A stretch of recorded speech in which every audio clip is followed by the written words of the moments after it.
Thank you. So what you see here in this picture is one of the biggest or largest protest gathering. It was in March 26th, I think, a day after Prime Minister Bibi Netanyahu fired Gallant, head of security in Israel, the Minister of Security in Israel, and everybody, we didn't sleep all that night, and everybody came to Jerusalem, and we just marched around the Knesset. And I want to tell you, my own personal story, how I got to be one of the leaders of the Jerusalem protest, and so involved in this for almost 10 months. So let's start by telling you something about my childhood. I was raised in an Orthodox family in Petah Tikva. I was very active in Bnei Akiva, which is a Zionist Orthodox youth group. You can see there, it's not me, but probably I looked like that when I was a teenager, coming with my friends every year in Yom Yerushalayim to Jerusalem and marching in the streets at night with the flags, being very proud after, the Yom Yerushalayim is the day of liberating Jerusalem after 67 war. And we were marching all night to the old city and singing, and we were really happy and proud, and this we would do every year. And when I was like 19 years old, I was at the army, and I came to my home. I changed my dress, and I went to that march at night. It was like 4 o'clock in the morning, and we were in the old city singing out loud the songs and being very excited. And I look up and I saw a person closing a window. And I said to myself, oh, someone lives up there. I even didn't think of that. And it's 4 o'clock in the morning. We may wake them up. So it took me a while to realize that while we were so happy and singing, we didn't notice that our people are living there.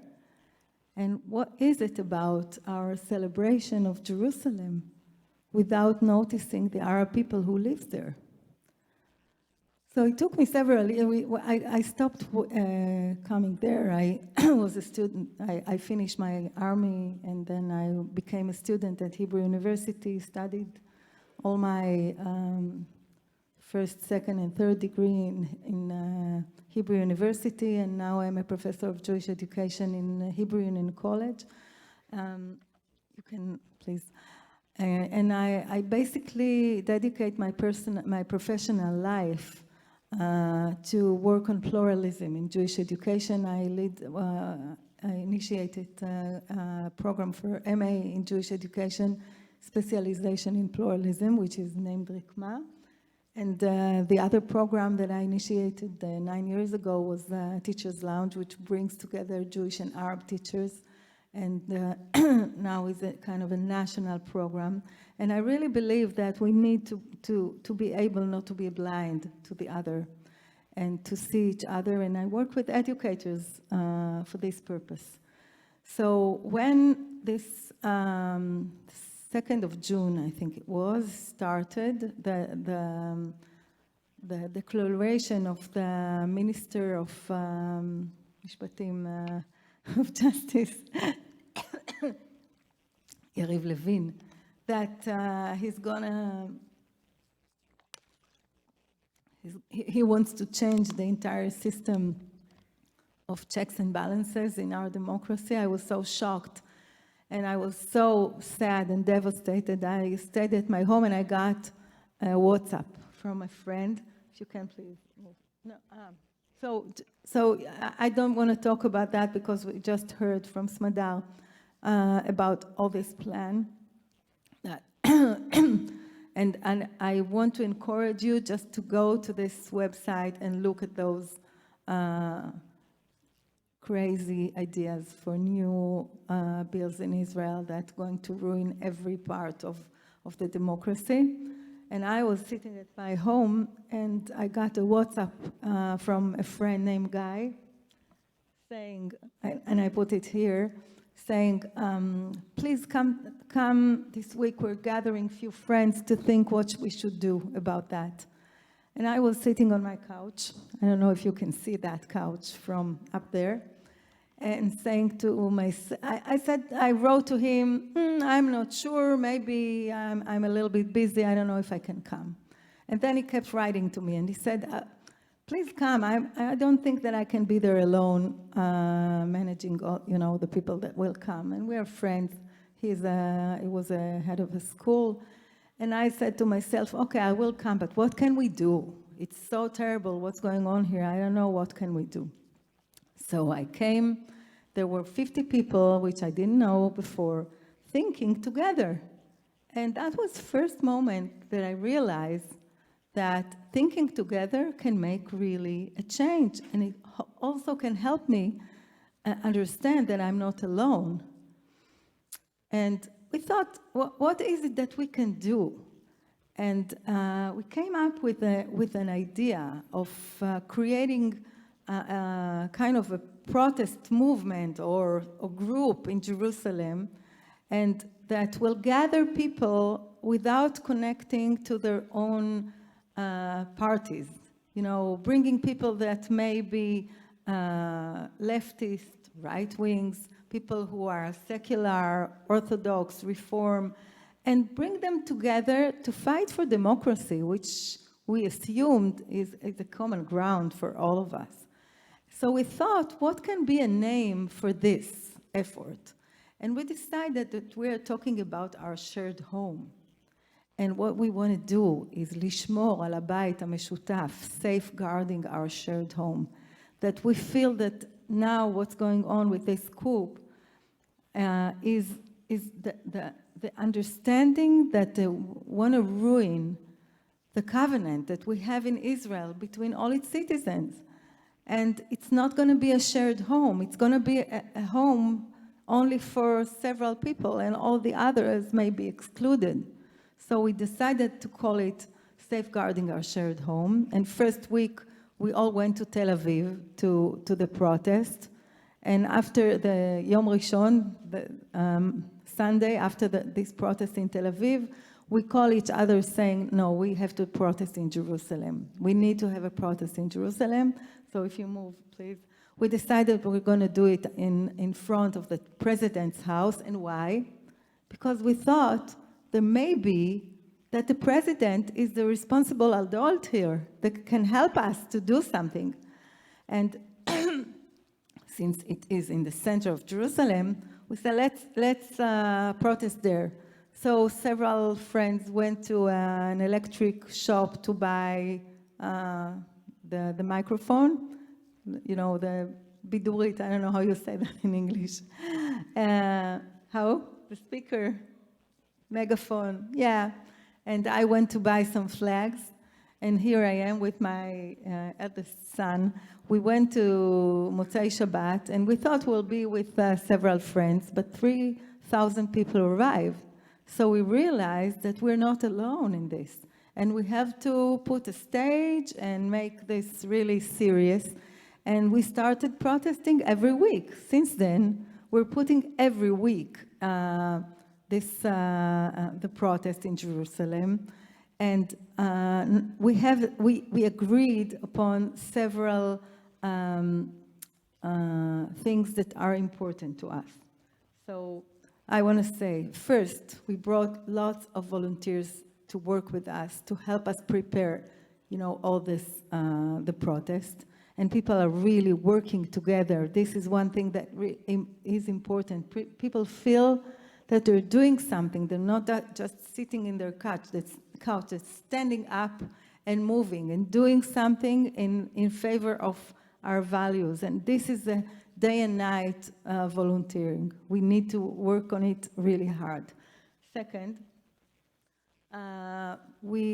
you can see, we bring really thousands of people every Saturday night to be there. And we put this, someone came with this red balloon and we said, okay, we have a red line. This is symbol for what we're not willing to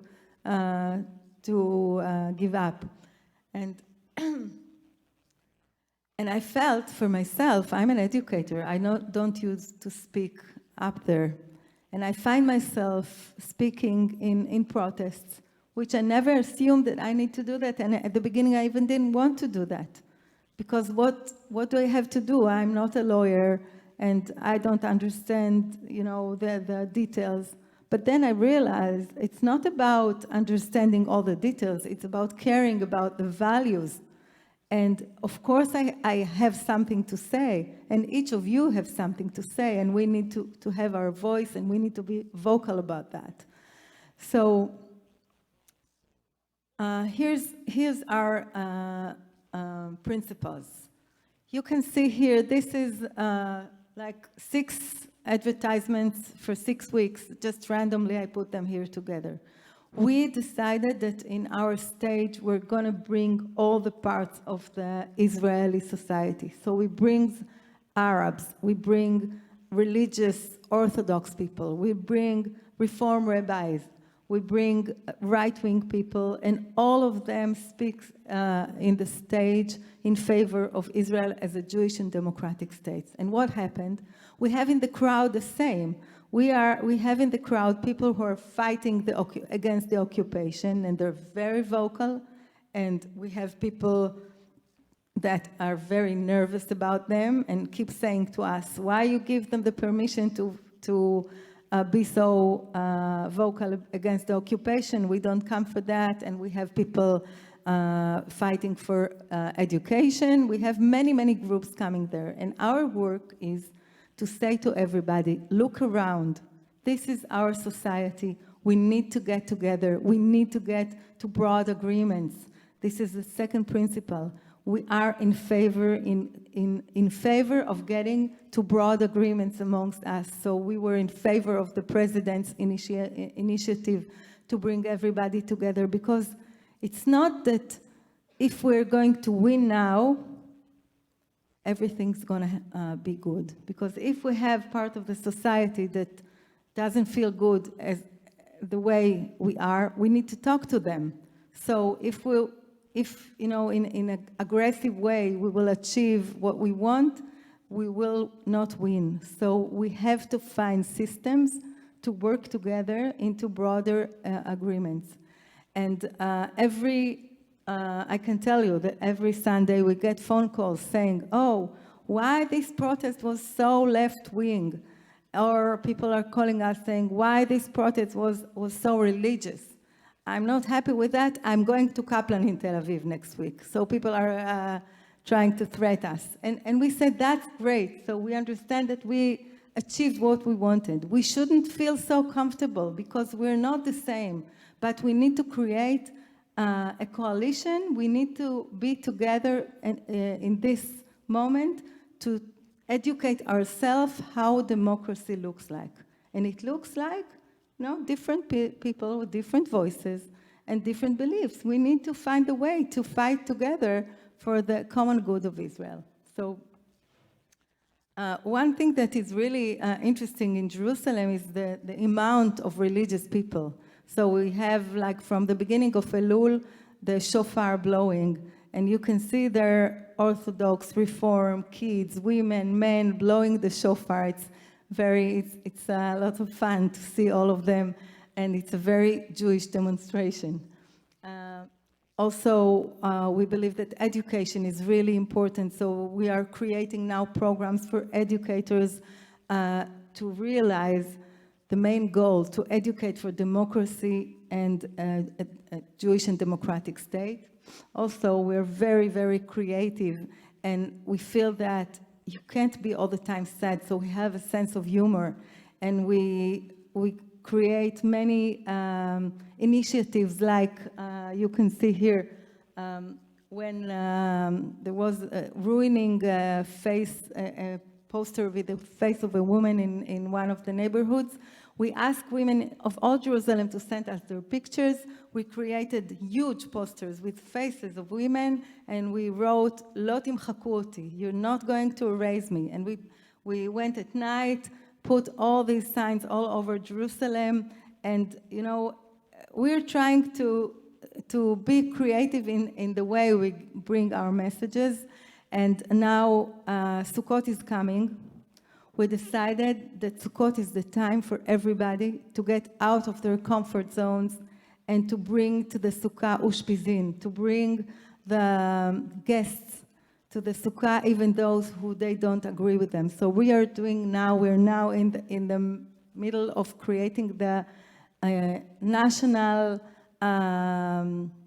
national project of people who are willing to host others and people who are coming to their Sukkot.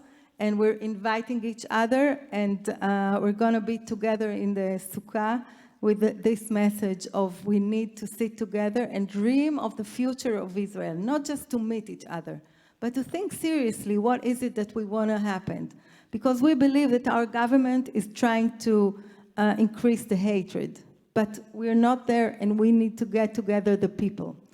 So I want to say that we're getting back to the symbols of Israel. We reclaim the flag that I was walking proudly in Jerusalem when I was a teenager without looking to the others. Now I feel that we are doing that with being inclusive and bringing everybody inside. We have to teach our government to look to everybody, not just to be sectorial. And my kids are coming with me. All my family is really up there. And one picture that I do like is when I'm staying there at the stage. My youngest son is in the stage taking pictures of everybody. So I felt how much he is with me, and everybody understands that it's not only about ourselves, but it's about our kids, it's about our society, and we need to be there together. So the last slide is a barcode. If you want to be part of our WhatsApp group in English, we have volunteers that translate everything that we write to English. So if you want to be updated in things that are happening in Jerusalem, so you can just scan the barcode, and also you will get it.